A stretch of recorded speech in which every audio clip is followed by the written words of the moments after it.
रात के 10:30 बज चुके थे। गांव के ज्यादातर घरों में दिए बुझ चुके थे।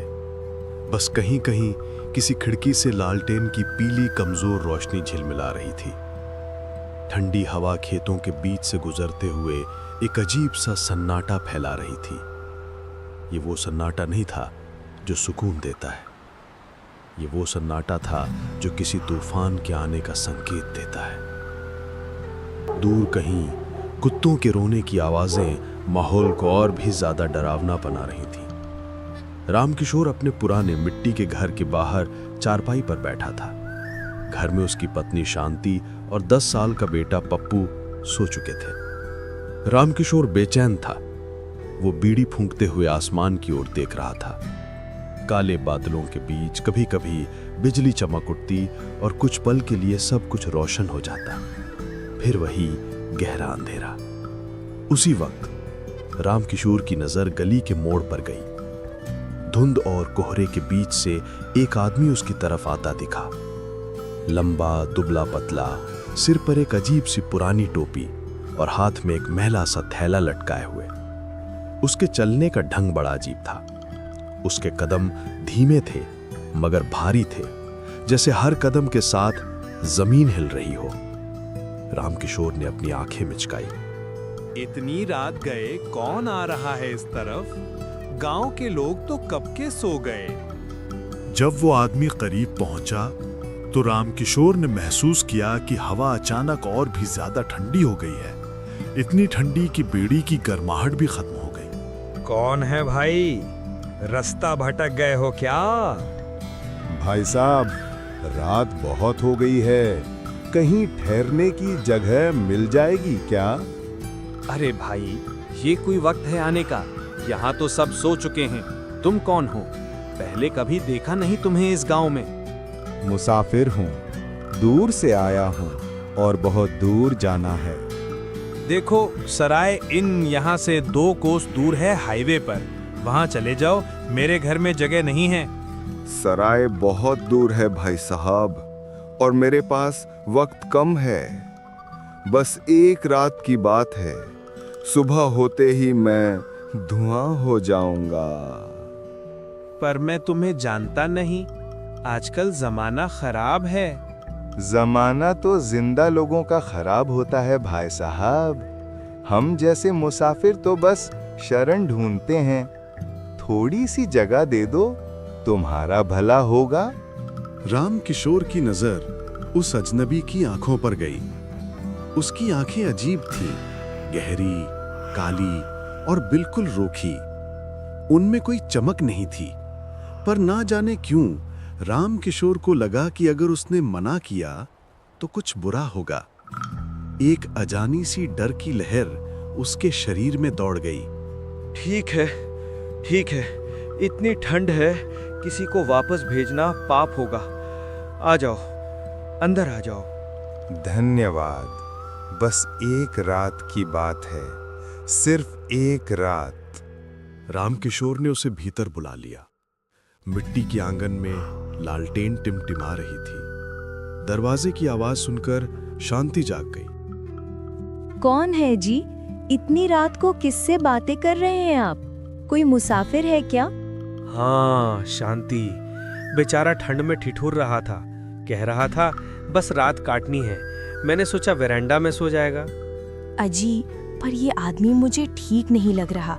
इसकी शक्ल देखिए, बिल्कुल खून नहीं है चेहरे पर, जैसे बरसों से बीमार हो। और इसके कपड़े, इनसे कैसी अजीब सी बदबू आ रही है, जैसे क्या? जैसे गीली मिट्टी और सड़े हुए फूलों की बदबू हो। अरे वहम है तुम्हारा। लंबे सफर से आया है, मैला होगा, इसलिए बदबू आ रही है। तुम जाओ, 2 रोटी और थोड़ी दाल दे दो इसे। शांति ने ना चाहते हुए भी खाना परोसा। वो अजनबी चुपचाप जमीन पर बैठ गया। उसने खाने की थाली की तरफ देखा पर हाथ नहीं बढ़ाया। वो बस एकटक कोने में सो रहे 10 साल के पप्पू को देख रहा था। खाओ भाई, रोटी गरम है। भूख नहीं है, बस थकान है। तो फिर कहाँ जा रहे हो? मंजिल क्या है तुम्हारी? कहीं दूर रास्ते चलते जा रहा हूँ, कोई मंजिल नहीं है। जहाँ अंधेरा रोक ले वहीं रुक जाता हूँ। अरे वाह, बिना मंजिल के मुसाफिर, फिर तो भगवान ही साथी है तुम्हारा। वही तो है हर जगह और वही तो नहीं है हर जगह। रात गहरी होती चली गई। अजनबी ने खाना नहीं खाया, बस 2 निवाले तोड़े और छोड़ दिया। फिर बोला, अगर बुरा ना मानो तो मैं बाहर वरांडा में ही सो जाऊं? मुझे खुले आसमान की आदत है। जैसी तुम्हारी मर्जी भाई, चारपाई वहां है। सब लोग सोने चले गए। घर में सन्नाटा छा गया। लेकिन रात के तीसरे पहर करीब 3 बजे पप्पू की आंख खुली। उसे लगा कि कोई उसके सर पर हाथ फेर रहा है, बहुत ठंडा हाथ, बर्फ जैसा। माँ, मुझे ठंड लग रही है। पप्पू ने करवट बदली और आंखें खोली। कमरे में मंद रोशनी थी। उसने देखा कि दरवाजे के पर्दे के पीछे से कोई उसे झांक रहा है। कोई खड़ा था वहां। कौन है वहां? वो साया धीरे से हट गया। पप्पू डर के मारे उठ बैठा। उसने हिम्मत करके खिड़की से बाहर वरांडा में देखा। वहां वो अजनबी चारपाई पर लेटा था, पर वो सो नहीं रहा था। उसकी आंखें खुली थीं। वो सीधा छत की ओर घूर रहा था, बिना पलक झपकाए, एक पुतली की तरह। सुबह जब सब उठे तो वो अजनबी गायब था। न कोई आवाज हुई, न दरवाजा खुला। वो बस हवा हो गया था। लगता है सुबह सुबह निकल गया होगा। भला आदमी था, बिना जगाए चला गया।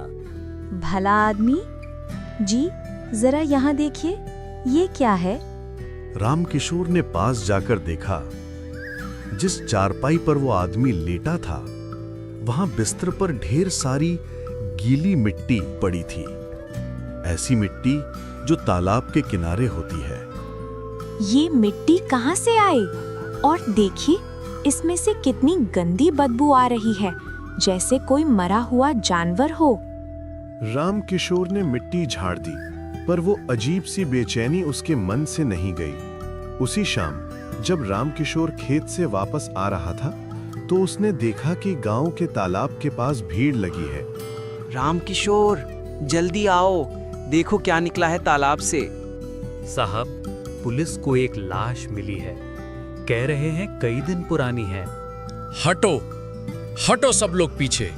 कांस्टेबल, इस भीड़ को हटाओ। रामकिशोर भीड़ को चीरते हुए आगे गया।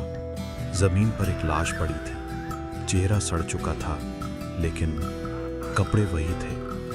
फटा हुआ कुर्ता, वही पुरानी टोपी और हाथ में वही मैला थैला। रामकिशोर के पैरों तले जमीन खिसक गई। ये नामुमकिन है। क्या हुआ? तुम जानते हो इसे? इंस्पेक्टर साहब, ये आदमी, ये कपड़े, ये तो कल रात मेरे घर आया था। मैंने इसे खाना दिया, ये मेरे वरांडा में सोया था। क्या बकवास कर रहे हो? डॉक्टर कह रहा है ये बॉडी कम से कम 15 दिन पुरानी है। ये पूरी तरह सड़ चुकी है। ये आदमी 15 दिन पहले मर चुका था। मैं झूठ नहीं बोल रहा साहब। मेरी बीवी से पूछ लीजिए। मेरे बच्चे ने देखा है उसे। ये कल रात जिंदा था, मुझसे बातें कर रहा था। रामकिशोर पागल हो गया है साहब, भूत प्रेत की बातें कर रहा है। चौकीदार भैरव का चेहरा पसीने से लथपथ था। वो बार बार अपनी जेब टटोल रहा था। रामकिशोर के दिमाग में वो ठंडा हाथ, वो गीली मिट्टी, वो बदबू, सब घूमने लगा। रामकिशोर डरता हुआ घर लौटा। उसने शांति को सारी बात बताई।